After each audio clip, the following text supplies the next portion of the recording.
Hello again, fellow YouTubers. Some Pleasant back, and we're doing a card fight thing, and I'm just gonna have my deck there for kind of show and tell and stuff like that. Now, this isn't a deck profile. This is was looking at your comments because I do that, and I actually respond to comments usually, and one person was saying, "Hey, why don't you make a video showing, like, basics for making a deck and stuff, just making a deck in general. And, you know, just, like, going off and, like, working away from the trial decks that a lot of people buy and just kind of like, hey, how do we make a good deck?"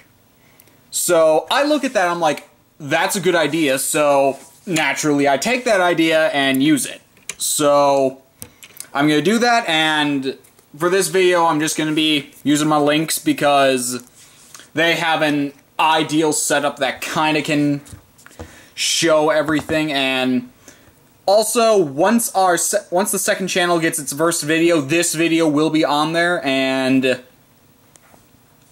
I'm probably just going to cut it off right here. So, moving on. So, I'm just going to kind of try to do my best to show what a standard deck would look like after you finished making trial decks and buying the trial deck and doing all that shenanigans. Now, of course, you're going to want a starter. And first rule, never pick starters that have a power of 6k and don't do anything, that have no effect. Never pick those because they're never a good idea. Narukami, I think, is the only clan that has a starter with 6k that has an effect that's actually relatively decent. But I digress from that. Usually pick a starter that works well with the deck. In my Link Joker deck, I have Dusttail because he gets me a lock, and Link Jokers like locking things, so there's that. Narukami's, you probably either want a starter that blows something up or searches for the grade 3. Grade 3 searchers are always a good way to start out until you fully know what you want your starter to accomplish, so grade 3 searchers are an okay substitute until you can figure that out. And sometimes certain decks are just like, hey, maybe I just want a grade 3 searcher. Murakumo is a good example of this because Hayaki Vogue Reverse definitely needs a grade 3, so Murakumo has a searcher for that. So it's usually good to have some form of grade 0 that can either search at grade 3 or does something that meshes well with the deck you choose. Trying to think. Certain clans don't get this option. Nubatamas are definitely one where it's just like, hey, you get 2 stars to choose from. One's a vanilla, one's a special. Usually, if you're going to go between vanilla and one that has a special utilized ability, usually go with the utilized ability because that ability is probably going to work better with the deck that you plan unless you're running a vanilla deck. So, but that's my tips on grade 0 starters. Now, and another rule, just because you have, like, a copy of this as your starter, like Dusttail, for example, doesn't necessarily mean that you can't run more zeros with the same name. Like, you can't run more than just one of your starter. I could, if I wanted to, throw 3 Dusttails into this Link Joker deck and, you know, get more of that lock, but I only use 1 because that would definitely throw up my deck's balance, so I only have 1. I think that's all for starters, so I'm just going to pull out my triggers and kind of talk about trigger lineup, which is arguably the biggest thing you can talk about when it comes to designing and making decks, which I'm not going to say I make a bunch, but I've had enough experience where I can at least say I know at least something. I can't say that I know everything because that would be pretty snobbish, and I'm not a snob, so not going to say that. I'm missing it. There's one. Just kind of pulling out everything. Don't really have anything set up because I'm like, meh. Just pull them out as you find them.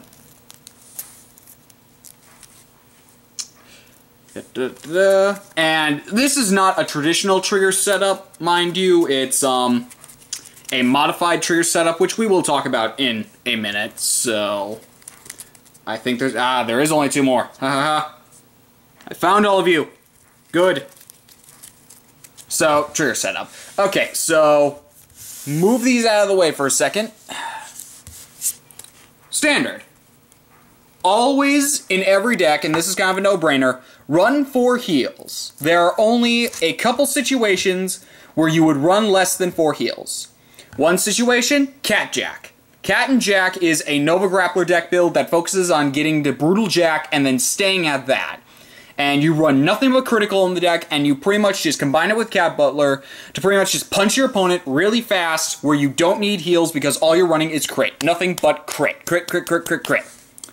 So that you can kill your opponent on grade 1, they're on grade 2, while you have Brutal Jack, which is a very offensive Vanguard. So that's one situation.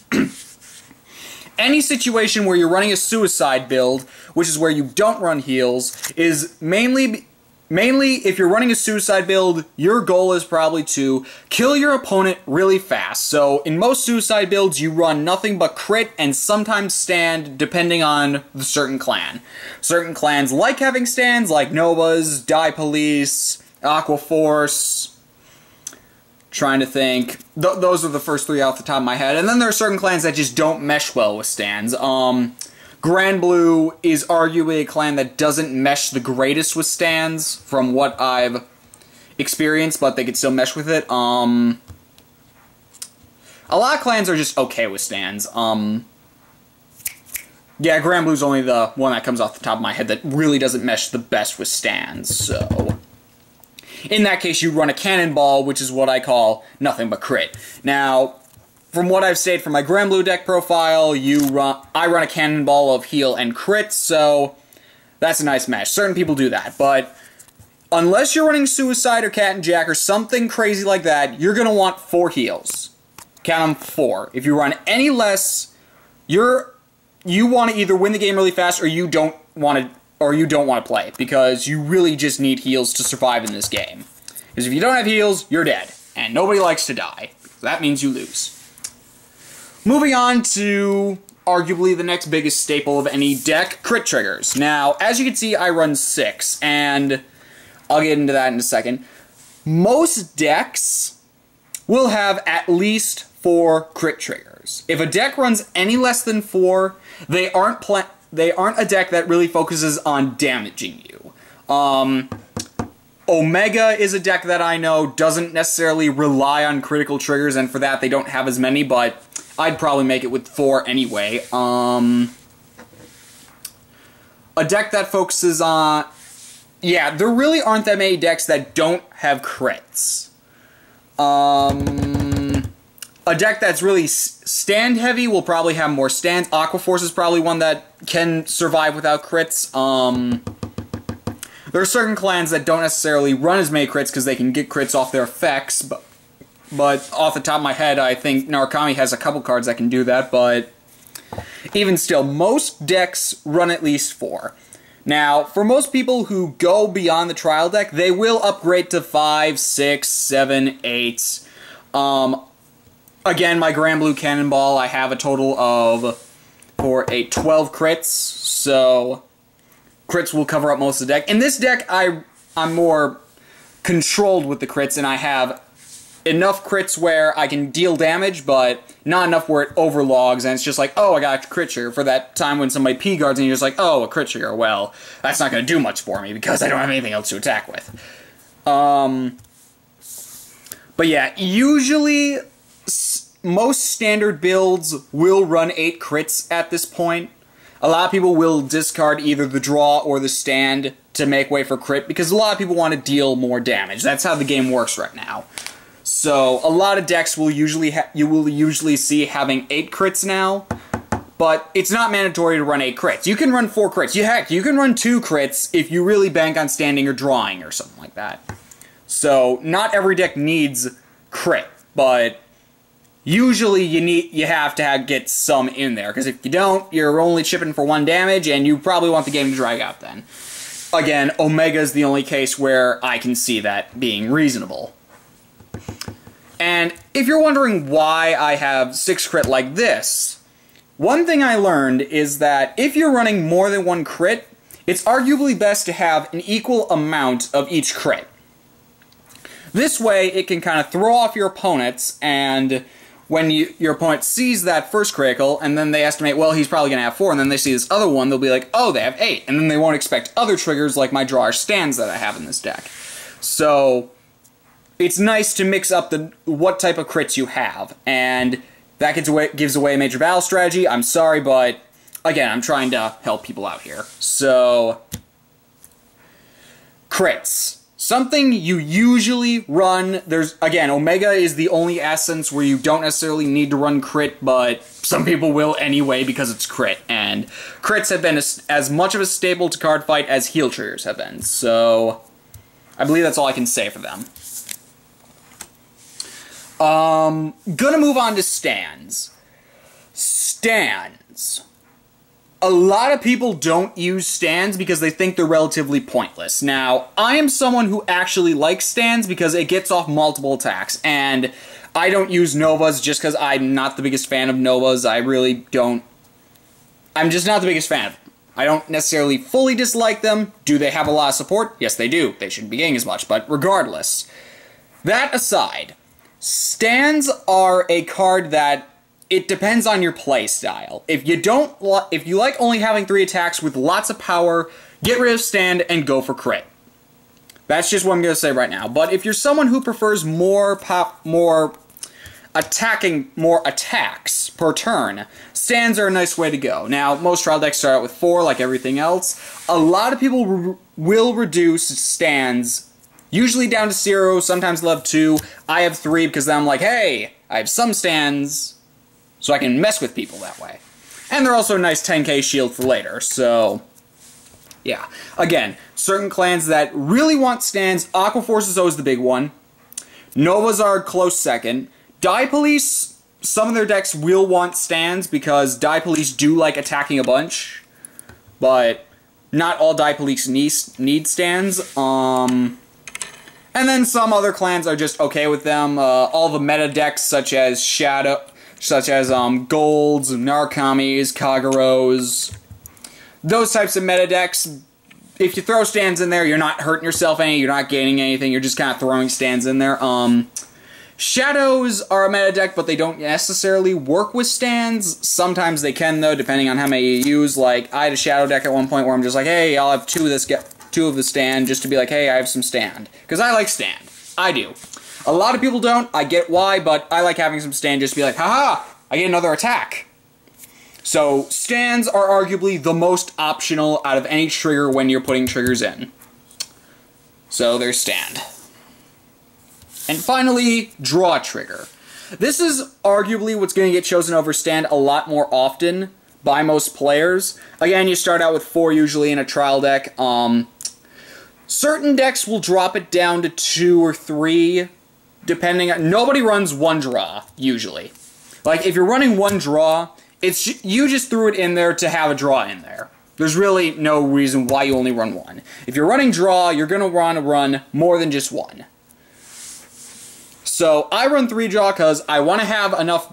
Like, for this deck specifically, I want to have enough damage, but I also want to get some draw capability so I can defend myself. Draws are there to help defend you, or to help get cards that you need. And there are certain decks that focus on, like, a lot of draw.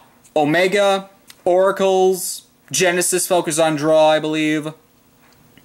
Nubatamas don't care. Arguably, Nubatamas only have a vanilla trigger lineup, so you can't do anything else with them anyway.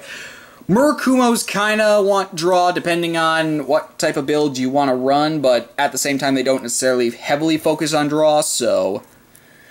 A lot of clans are just like, I'll throw some draw in, but there are, again, a couple clans where it's just like, yes, I want that draw. Again, Omega build is definitely one where it's like, I want draw, I want all the draw, I want to draw as much as I can. Because Omega likes to have hand advantage, I guess, because that's a thing. And then Oracles because... Let's be honest, it's a staple. So, Oracles want their hand. If they don't have a hand, they're not running... Most Oracles usually focus on some form of a hand aspect, so there's that. And again, if you're running like a standard nowadays build, you are probably going to have some draw in there. A standard nowadays build for like a meta deck such as Golds or Kageros or Narukami, you're probably going to have 4 heal... 8 crit, and probably 4 draw. That's what a lot of people do right now, and that's just because of their personal preference. I'm someone who likes to mix things up a lot, and that's why not all my decks necessarily run the same. My Spike Brothers deck is definitely one where I'm going to run the 8 crit, 4 draw, and the 4 heal, just because that's the best way they can work, because they don't have...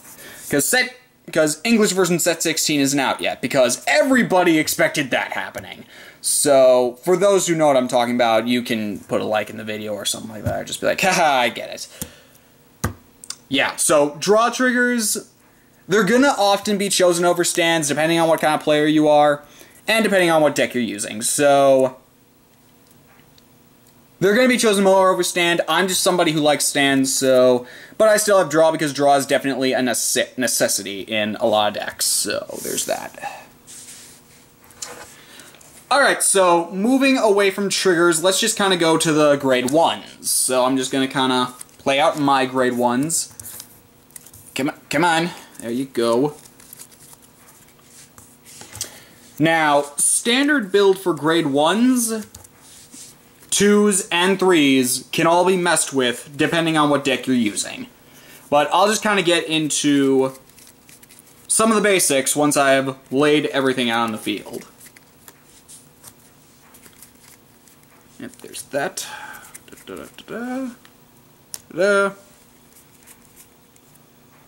That's a 2. That's a 1. That's a 1. And that's all for that. Okay, so... what to... bingo. First I'll just kind of set these in a way that's a bit more organized. Now, again, each deck runs their 1s, 2s, and 3s very differently, but overall, in a standard build, you want to run about 13 or 12 grade 1s. That's my personal preference, 13 or 12, because that way you have that way you can put that extra 1 into either the 2 or the 1, depending on what you're using. Or maybe you run 12-12, because you want to have an extra 3, for some reason. Anyway, for most grade 1 lineups, people go from 12 to 14. Why? I honestly never really go to 14 unless it's absolutely necessary where I want grade 1s. Because honestly, I think 14 or 15 grade 1s is just kind of overclogging on grade 1s, because you can have boosters all you want, but if you don't have powerful units up front like 2s and 3s, these 1s aren't going to be helpful, except for like these guys, but we'll get to them in a second. So that's just a standard. I'm going to start with the main staple everybody goes for, P-Guards. Now, depending on what deck you're running will depend on how many P-Guards. A staple for most P-Guards is 3 to 4, but there are certain decks where you can run less. This is a deck where I run less just because I think 2 will suffice in this deck. Would 3 be nice? If I found space for it. Honestly, I'm okay with 2 just because that's how I run my deck, and I'm a really cheap guy. I'm a big cheapo. I'm poor at times, so once I get a substantial amount of a P-Guard or something like that, I'm like, okay, we're good. We're good. So most decks will run 4, and I will talk a little bit about the Spam Guards or Quintet Walls, as you people are so really determined on calling them. They're Spam Guards, people. They're Spam Guards. Quintet Walls are used for Legion, but they are also used in case of emergency. Most people nowadays will run 2 P-Guards and 2 Quintet Walls. Spam Guards. I'm going to call them Spam Guards, sorry. 2 P-Guards, 2 Spam Guards, just because that way they can get through their deck a little bit quicker and get off some more cards that they want. Or in Grand Blue's case, hey, Spam Guard! I get stuff in the drop zone that I can use. Can't wait for that, if we actually get it. Because I swear to God, Bushy Road if we don't. Anyway, but for people who have been running a bit more, hey, I kind of just want P-Guards, it's usually going to be 4. I usually don't have decks that have 4. I think my Amon deck is so far... My Amon deck and my Raptor deck are probably the only 2 that have 4 P-Guards. As far as I know, I'm just thinking... This... Yeah, Amon and my Raptor deck and my Amon deck are the only 2 decks that I think have 4 P-Guards. I have an Origami deck that has 3, so that's pretty close, and some people will be like, hey, I have 3, that way I don't overcrowd with P-Guards. But a lot of players nowadays will run 4, and it's kind of a shame because P-Guards are really expensive, so when building any deck, just note, unless it's a really cheap clan, P-Guards are going to be expensive. Unless it's a really cheap clan like Mega Colony or... yeah, Mega Colony. Mega Colonies are arguably the cheapest, because I think they go for about 10. And yeah, P-Guards are expensive, so when playing Vanguard, just note, if you're not using P-Guards, it usually means that you don't have the money for them. Or you just don't have them. So, getting that out of the way. Now, I'll just get into Vanguard boosters. Vanguard boosters are optional. I use them because Aura Eagle is a boss given the circumstances, and certain Vanguard boosters can work. I would not recommend any more than 2.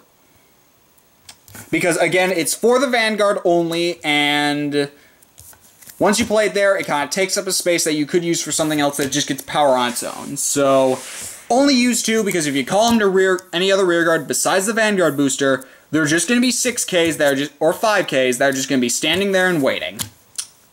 So, oh wait, no, it's 6 or 4, that's what most Vanguard boosters are.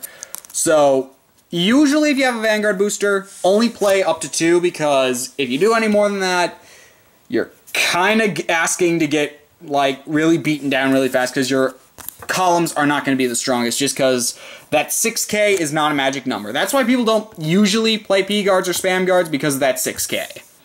That, and people want Spam Guards and P-Guards in your hand. Which, by the way, if you're running a Legion deck with Spam... yeah. If you're running Spam Guards, they're really cheap right now. Like, really cheap. Like, $1 at most, just because they're Spam Guards and a lot of people don't like them right now. Until Legion comes out. So, there's that. Moving on to another staple in most card fight now, and this came during Season 3. Cards that say, when you have a specific type of unit as Vanguard, this unit gets +3. Only run 3 of these, whichever deck you're using, and certain decks don't even have them. Grand Blue has one that focuses on calling it back from the drop zone, so they don't have one because Grand Blue doesn't have an archetype. Spikes don't have an archetype. Cards that don't have archetypes don't have this card, but any other clan that has an archetype will have this card, and it's not a bad idea to run them. They're kind of optional due to the fact that they're grade 1s, and unless you have no grade 2s, you're usually going to have it as the back row 7K booster. But they are nice for, say, hey, I blew up your grade 2 or grade 3.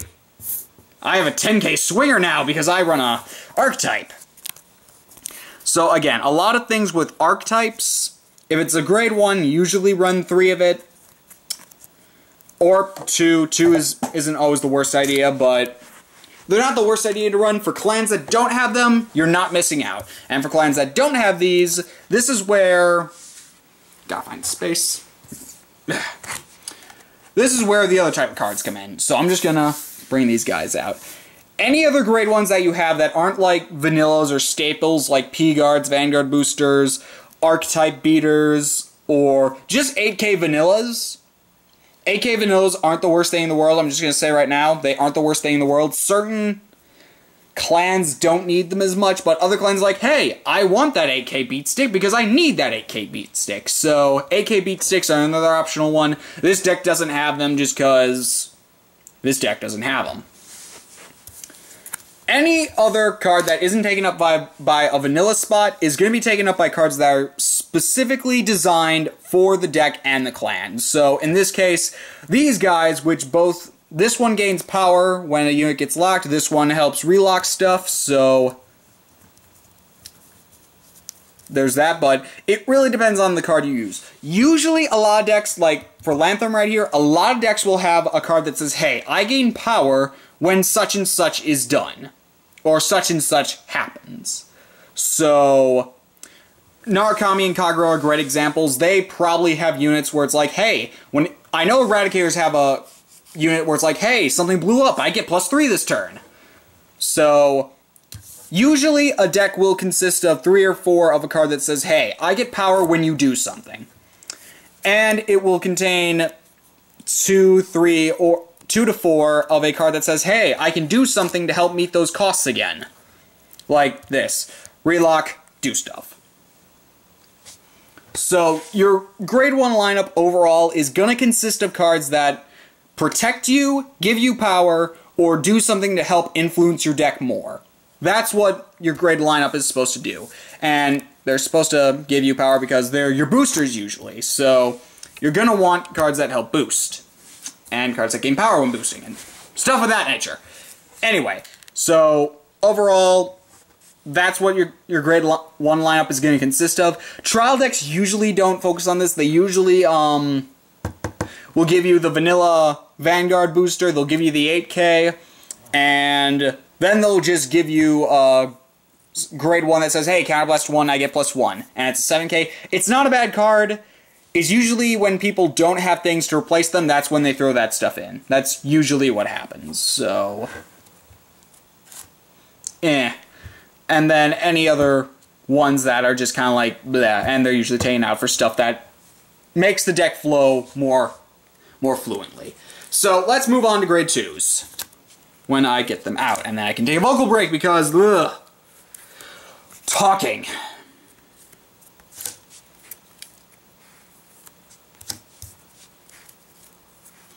And just dead silence at the moment.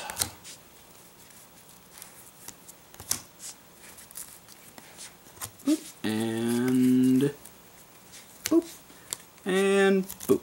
Chaos Breaker, you're not grade 2. You're later. Okay, so grade 2s are a lot like the grade 1s. A lot of people will run 12 to 13. Most people do not run 14 grade 2s just because reasons. And the only deck that runs anything less than actually goes from 11 to 13 depending on what you're using, but the only time anything goes below 11 for grade 2s is Omega, because Omega just says, screw the rules, I have Omega Lock, and I have World End. So that is the only time you're going to see any less than 11 grade 2s. I'm just going to say that right now, because if anybody's running less than that, they're trying to work some really specific mechanic that requires some really specific thing. So what to start with? Yeah, move all you guys. Starting with the 10K beaters. They're a lot like the 8K beaters, but they're 10K beaters. Some people use 10K beaters, some people don't. Depends on what deck they run. Certain decks that you're more likely to say 10K beaters in are non-meta decks such as Grand Blue. You'll see it in Pale Moon probably. Some Spike. I know my Spike does. Lynx, you might see Krypton just because Krypton's a nice card to have. Die Police, Novas, they all use them. Gold sometimes, depending on what gold build. If a deck doesn't have a 10K beat stick, it's because it's been replaced by a 9K or an 8K that does something really special and that really helps the deck. But a lot of people still run 10K vanillas just because they're 10Ks and they're almost as strong as half the grade 3s that exist nowadays. So that's the main reason why people run 10Ks. You'll usually see, I've seen some people run 2, which isn't a worse thing, but you're usually going to want to run 3 or 4, which is nice because trial decks give you 4, so you can work off that, but a staple is usually 3. That's why I see in a lot of decks it's usually 3, sometimes it's 4 depending on what you have, so 10K beaters. Moving on to these guys, which were also introduced in Season 3. Same like the grade 1, but instead it's a 9K that becomes a 12K.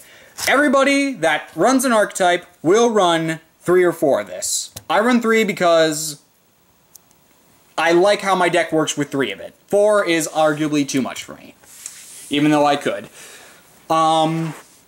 Again, decks like Grand Blue, now even Corrode is the only thing that I think doesn't count as that, just because it's like, hey, I call from the... Spikes don't have one as far as I remember, but they'll probably get something for Dudley or something like that. Anyway, Archetype 2s are a staple in a lot of meta decks. Liberators, Revengers, Eradicators. Kagero has the Dragonics, I guess. Screw you, the Rebirth. Royals have it. Amon got one. Silverthorns have one. I think Spikes are the only ones that don't have this thing where it gets +3 if it's a 9K. I think they're the only one. But they have enough cards anyway, so that's fine. Mega Colonies have Machinings. Die Police have Dies, or whatever else you want to use for Die Police. Novas have freaking God knows what. Lynx have these guys. Trying to think. Great Nature I don't think has one. So, yeah. When you're looking between meta and non-meta, and that's probably something for another video, which I'm probably going to say it now, you're usually going to see these being expensive, and they're usually in trial decks, or they're rares, or they're usually rares, actually. That's what I've noticed. So, again, usually really good cards to have. If you're running a deck that doesn't have an archetype, then you don't need them, and then you can replace them with either 10k beaters or what's coming up next, which is your support,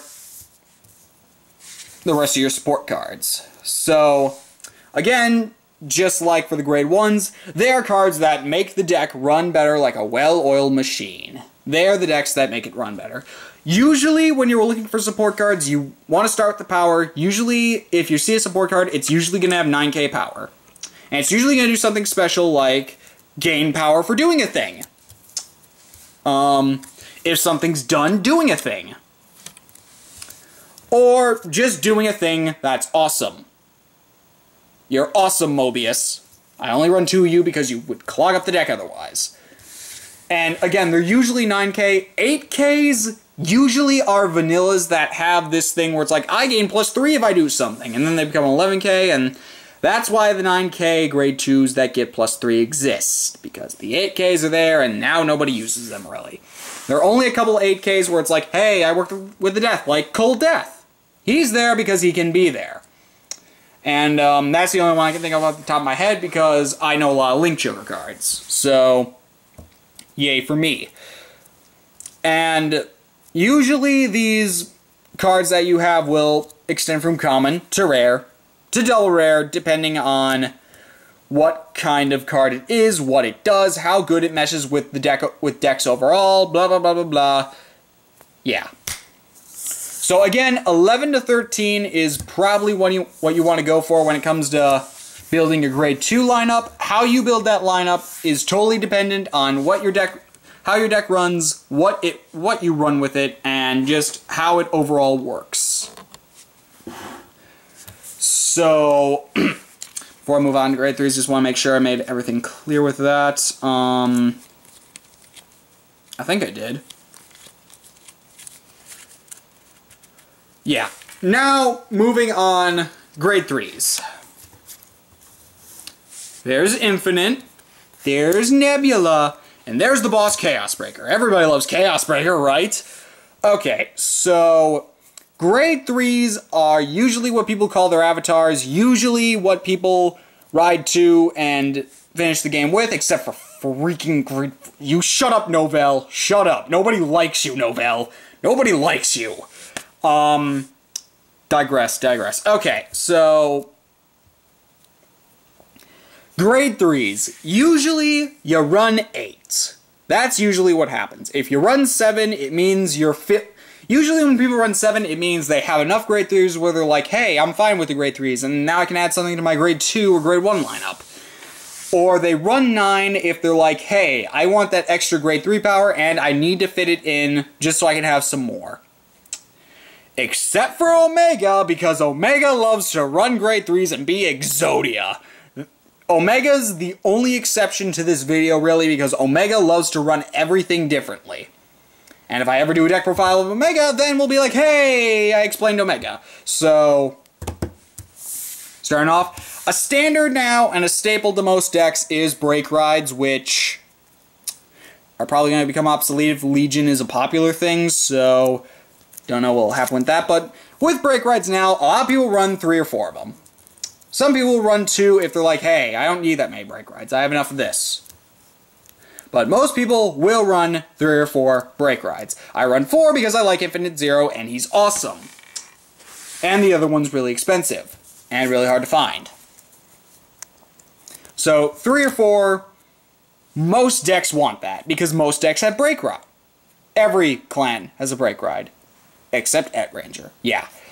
And some clans have more than one Break Ride, so a lot of people do multiple Break Rides. And that's a thing. So, also, a lot of cards nowadays are 11k base. There are still a couple 10k bases that work. Emperor's a good one.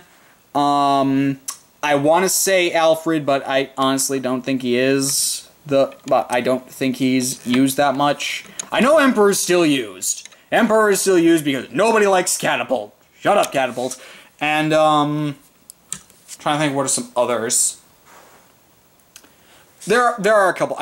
Ride chains are still a thing, and ride chains are probably for another day, because ride chains are a little bit of a different thing. Just a little. Maybe I'll explain after this. Anyway. But Break Rides, usually essential to most decks right now. I don't know what that's going to change, so I'm making this video when Break Rides are still like the best option to have as one of your grade 3s, so that might change when Legion comes out, because Legion loves to break the game. But, ugh, my voice. But Break Rides, right now, really big staple, 3 or 4, because they usually will help your deck regardless. And then you have all your other cards. Other grade 3s you have, usually they're 11Ks, usually they do something, either on Vanguard or Rearguard. A lot of people will run some where it only activates on Rearguard, where it's like, hey, I get boosted, or hey, if I attack the Vanguard, I get +2. There are a couple 10k people that use those 10Ks, but a lot of people right now will use 11Ks and either call them to the field when they have nothing else, or they'll just keep them in their hand for P-Guard fodder or something of that nature. Or in Chaos Case, ride on top of Chaos repeatedly. Anyway. Now, I will briefly discuss 9k Vanguards just because they're still a thing, and there are only 2 that I know that are relatively effective right now. 9k Vanguards are not as much of a thing nowadays due to the fact that they're 9k Vanguards. That's the only problem. The only 2 that I actually use is, one is Edel Rose, BTW, that's going to be a deck profile at some point. And, the other one is Voidmaster, because I love Voidmaster. Because Nubatama is awesome. And if you just run nothing but the Break Ride and Kabuki, you're kind of just like, I have that. So, 9k Vanguards are usually not a thing, but in the case of Nubatama, you may see it still. Nubatama, or if you face an Edel Rose deck. But since nobody really uses Edel Rose anymore, because again, she's a 9k Vanguard, the only time you're really going to see a 9k Vanguard is with Nubatama, because some people still think Voidmaster is a credible source for a rearguard attacker. I think this. Anyone who disagrees with me is not going to win that fight, because I will never agree with them on it. I will always say Nubatama has awesome Voidmaster. Usually, when you're making your grade 3 lineup, you want to have a boss monster. Mine is usually going to be Chaos Breaker because he is a beast.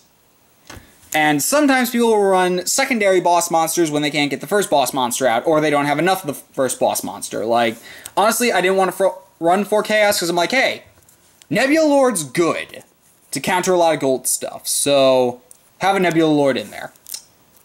But, again, your grade 3 11Ks, they're usually just going to be blank vanillas if they're on rear guards, so you're usually riding on top of them, or saving them in your hand, or you're just calling them because, hey, I don't have anything else.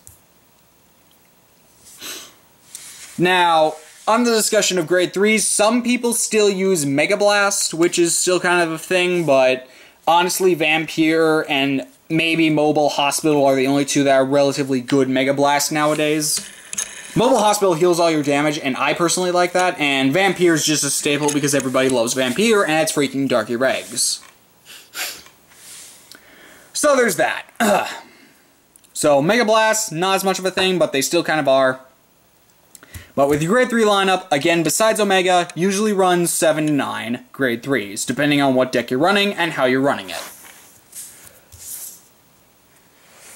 Whew. So, I'm just going to briefly talk about ride chains. Ride chains are a thing where you do what I say for most of it, but your grade 3, grade 2, and grade 1 lineup are going to be a little less usable with what kind of cards you give it, just because the ride chain does this. You have a grade 0 starter that searches out for the grade 1, 2, or 3, that when the grade 1 rides on top, you search for the grade 2 or 3, and then you have the grade 2 which does something, and the grade 3 which does something, and they each get +1. Ride chains aren't used as much anymore due to the fact that a lot of them cannot compete with break rides nowadays, which is why some people will actually throw in break rides into ride chain decks. It doesn't fully make the ride chain as good, but it will in the end make the deck stronger and better in usual circumstances. But the one downside to ride chain decks is you want to run 4 of each, except for the starter, which you run 1 of. So you have your starter chosen, which is relatively easy. 4 of your spots for your 1 lineup, 2, and 3 lineup are all chosen, so that leaves you with, at the most, 5 for your grade 3 lineup.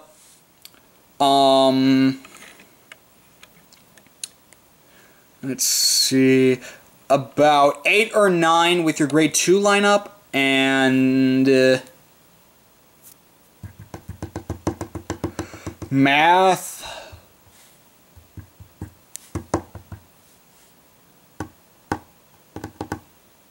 And about 10 to 8 for your grade 1 lineup. So it does kind of chop off what you can optionally use. And if you're somebody who's like, I want to run 4 B-guards, you're pretty much down to 6 cards that you can choose from to support that ride chain, just because you've already filled up a good chunk of your ride chain with cards with necessaries. So that's where ride chains are arguably getting a problem, just because their ride chains aren't. Ride chains take up space, which, when building the deck, is easy because it means you have less to choose from, making it a little bit easier to select and merge, but at the same time it's harder due to the fact that you have to pick and choose and be very specific about what you choose. Which is why the only ride chain deck I currently use is Raptors, because I'm be like, hey, throw the break ride in, give it Ancient Dragon steroids. I digress. So, again, just gonna kind of let you look at all that.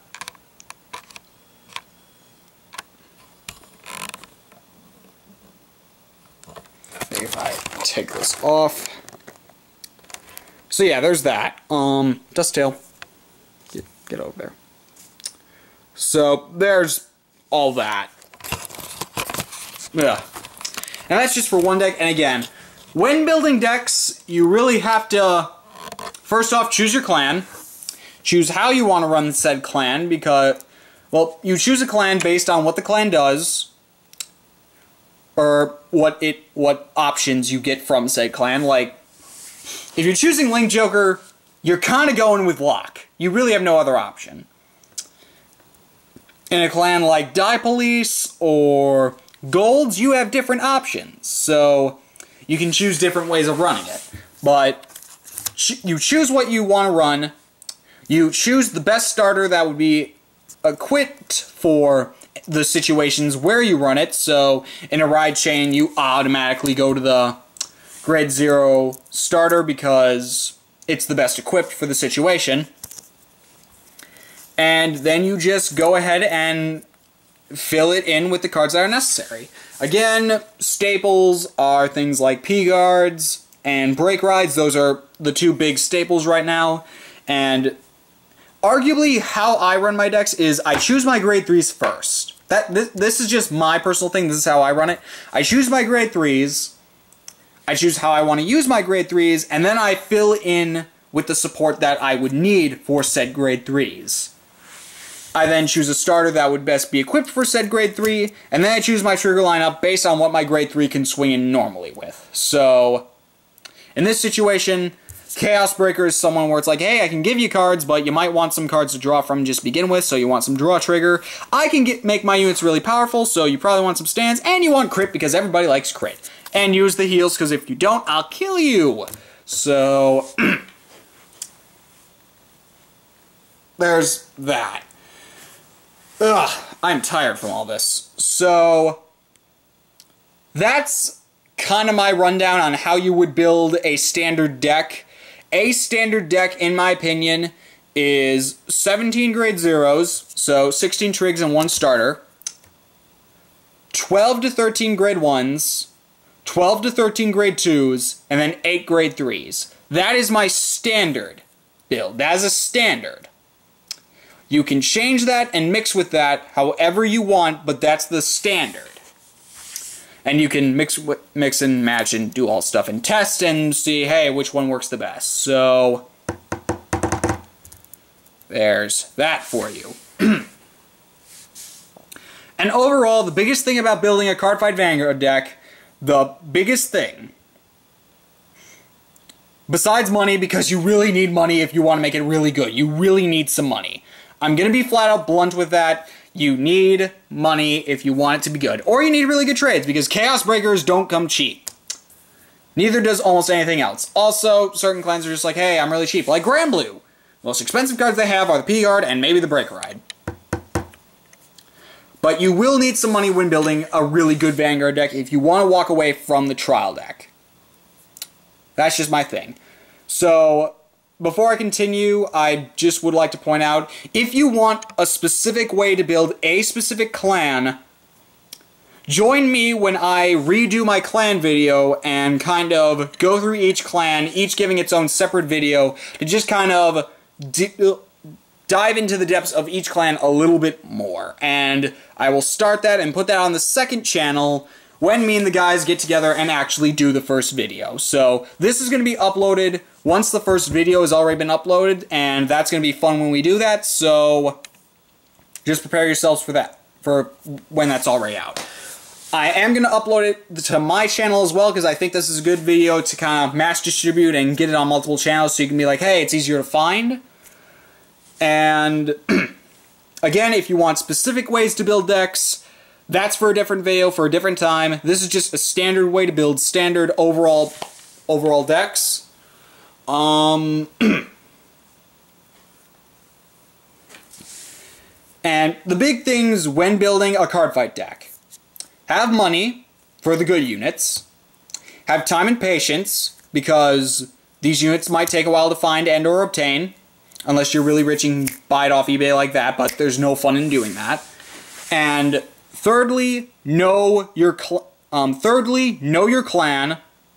because if you're just building a deck and you don't know anything about the clan, you're really going to have a hard time, because you won't know which cards to throw in, and you'll think just throw in everything, and I've done that on multiple occasions with certain decks, and that's why I don't use certain clans, because I'll just throw in everything. You need to really look at the clan and just be like, okay, which card do I really want to use? I look at Chaos Breaker, and I'm like, that's going to be one that I want to use. I knew he was expensive, and he was worth obtaining. You were worth it, Chaos Breaker, just remember that. Fourthly, know how to play, because if you don't, then you got nothing. But follow those guidelines, and you should have a good idea on how to build a deck. You should have a good idea. And also, you can ask friends for help, you can ask other people who play Vanguard for help, you can ask pros, shop owners for card shops if they're nice like that, and they know how to play Vanguard or any other game if you're playing another game, but just overall, you can ask people for help, you can look at it yourself, you can do it on your own. Doesn't necessarily matter how you do it, just as long as you do it correctly. So, money, time, and money, time, and knowledge. Those are the three things that I can safely say you will need in order to build a Vanguard deck. Also, when playing with decks, be sure to kind of just respect them a little bit, because if you respect them, they in turn will respect you. And knowing is half the battle, kids. Okay, how long has this video been going for? Awesome! It's almost 50, so I'm just going to burn this last minute. Okay, so that's all I have to say about this. This has been Solomon Pleasant. Again, check out my channel, Solomon Pleasant. Check out our second channel, Team OMG Vanguard. Check out everything. This is going to be on both channels. It's going to be on my channel first just because our second channel isn't uploaded yet. Check out everything that I do, everything that my friends do once it comes out, if they ever do anything. Check out our second channel, blah, blah, blah, blah, blah. And overall, I really hope that this has helped people figure out how to build a deck. I really hope this helps. I really do, because I think that when people play Vanguard, they should have some fun building their deck. Because if they're not having fun building it, then there's really no point in trying. So, that's all I got. So, again, this has been Solomon Pleasant, signing off.